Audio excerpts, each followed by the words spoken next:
சம்பிரதாயத்துக்கு நடந்த அதிமுக ஆலோசனைக் கூட்டம் அரை மணி நேரத்தில் கிளம்பிய எடப்பாடி. நடைபெற்று முடிந்திருக்கும் நாடாளுமன்ற தேர்தல் தொடர்பாக சென்னை மற்றும் புறநகர் மாவட்ட செயலாளர்கள், தொகுதி பொறுப்பாளர்கள், பூத் கமிட்டி பொறுப்பாளர்கள், வேட்பாளர்களுடனான ஆலோசனைக் கூட்டம் சென்னை ராயப்பேட்டையில் உள்ள எம்ஜிஆர் மாளிகையில் இன்று நடைபெற்றது.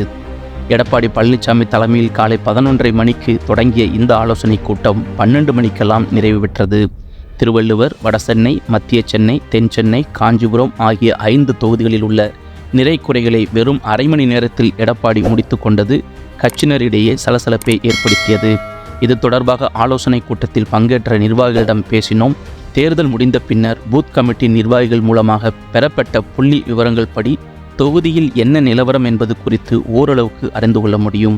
அதை வைத்து வேலை செய்யாத நிர்வாகிகள் மீது நடவடிக்கை எடுக்க முடியும். அதன்படி EPS தலைமையில் ஆலோசனை கூட்டம் என்றதும் புள்ளி விவரங்களை வைத்து வேலை செய்யாத நிர்வாகிகளை டோஸ் விடுவார் என்று எதிர்பார்த்தோம். ஆனால் அப்படி எதுவும் நடக்கவில்லை. எந்த ஒரு எச்சரிக்கையோ புள்ளி விவரங்களையோ EPS பேசவே இல்லை. சும்மா ஏதோ மேடையில் பேசுவது போல தேர்தல் பணி குறித்து பேசிவிட்டு உடனே சென்று விட்டார். புகார் வாசிக்க காத்திருந்த நிர்வாகிகளுக்கும் எந்த வாய்ப்பும் கொடுக்கப்படவில்லை. EPSிடம் சொன்னால் எதுவும் நடக்காது என்ற எண்ணத்தில் சீனியர்களும் வேட்பாளர்களும் அமைதியாகிவிட்டனர். தேர்தல் முடிந்து ஏதோ சம்பிரதாய மீட்டிங் போலத்தான் இதுவும் நடந்து முடிந்திருக்கிறது. இதற்கு ஏன் புறநகரில் இருந்து எல்லோரையும் வர வைத்தார்கள் என்றே தெரியவில்லை என்றனர்.